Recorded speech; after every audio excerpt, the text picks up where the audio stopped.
नमस्ते दोस्तों। अच्छा, कभी रात में आसमान की तरफ देखकर यह सोचा है कि वो जितना खूबसूरत दिखाई देता है, क्या उतना ही खतरनाक भी हो सकता है? तो चलिए आज बात करते हैं अंतरिक्ष के कुछ ऐसे ही अंधेरे और डरावने रहस्यों के बारे में। जब भी हम ऊपर देखते हैं ना, तो हमें क्या दिखता है? लाखों करोड़ों खूबसूरत टिमटिमाते तारे, दूर की आकाश गंगाएं। मतलब ऐसा लगता है कि ये एक बहुत ही शांत और रहस्यमय जगह है ना, जैसे कोई ऐसी दुनिया हो जो बस खोजे जाने का इंतजार कर रही हो। पर असलियत वो इससे कहीं ज्यादा चौंकाने वाली है। सच तो ये है कि ये ब्रह्मांड जितना सुंदर है, उतना ही या शायद उससे भी ज्यादा भयंकर और जानलेवा है। चलिए इसके कुछ सबसे बड़े खतरों से आमना सामना करते हैं। तो सबसे पहले बात करते हैं एक ऐसी चीज की जिसका नाम तो हम सबने सुना ही है, ब्लैक होल। तो ये ब्लैक होल आखिर है क्या? सोचिए, ये अंतरिक्ष का एक ऐसा दैत्य है, एक ऐसा मॉन्स्टर जिसका गुरुत्वाकर्षण मतलब ग्रेविटी इतनी ज्यादा है कि अगर कोई चीज उसके पास चली गई तो उसका बचना नामुमकिन है। अरे यहां तक कि रोशनी तक इससे बचकर नहीं निकल सकती।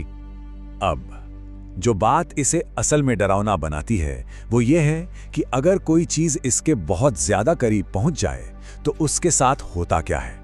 इसका अंजाम हमारी कल्पना से भी कहीं ज्यादा अजीब है।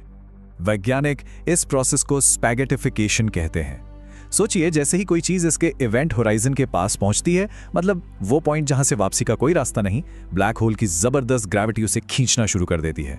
और ये खिंचाव इतना ताकतवर होता है कि कोई भी चीज एक नूडल या स्पेगेटी की तरह लंबी और पतली खिंचती चली जाती है। ब्लैक होल जितना डरावना है ना, उससे भी कहीं ज्यादा विनाशकारी एक और चीज इस ब्रह्मांड में मौजूद है। एक ऐसी घटना जिसे आप पूरे यूनिवर्स की सबसे बड़ी तबाही कह सकते हैं। देखिए, इसको ऐसे समझिए, ब्लैक होल एक तरह का लोकल खतरा है जो सिर्फ उसके पास आने वाली चीजों को ही अपना शिकार बनाता है। लेकिन गामा रे बर्स्ट यानी जीआरबीज, वो एक ही झटके में पूरी की पूरी सभ्यता को खत्म करने की ताकत रखते हैं। तो ये गामा रे बर्स्ट हैं क्या? असल में ये यूनिवर्स के सबसे पावरफुल धमाके हैं।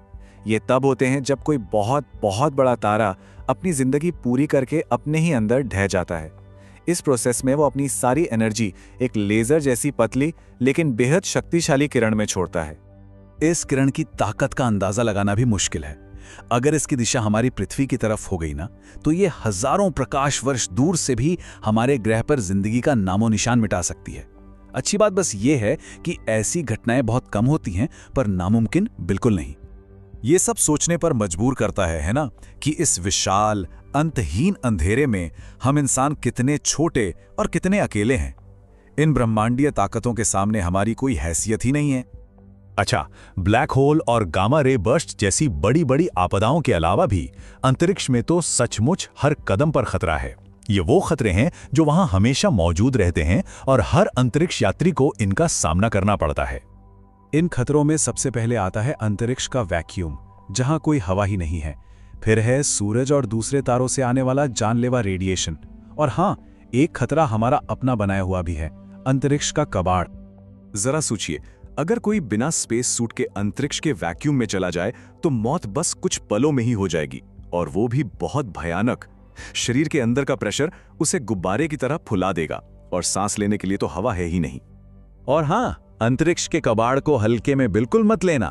नट बोल्ट जितने छोटे छोटे टुकड़े भी जब हजारों किलोमीटर प्रति घंटे की रफ्तार से घूमते हैं ना, तो वो किसी बंदूक की गोली से भी ज्यादा खतरनाक हो जाते हैं।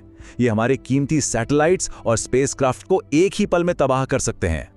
तो हमने देखा कि अंतरिक्ष सिर्फ खूबसूरत नजारों और टिमटिमाते तारों का नाम नहीं है। ये असल में सुंदरता और बेहद क्रूर खतरों का एक अजीब सा डरावना मिश्रण है। ये एक जानलेवा सरहद है, एक ऐसा फ्रंटियर जहां हर पल जान का खतरा है। तो आखिरी और सबसे बड़ा सवाल यही उठता है, क्या हम इंसान इस विशाल और खतरनाक ब्रह्मांड का सामना करने के लिए वाकई में तैयार हैं? इस पर सोचिएगा जरूर।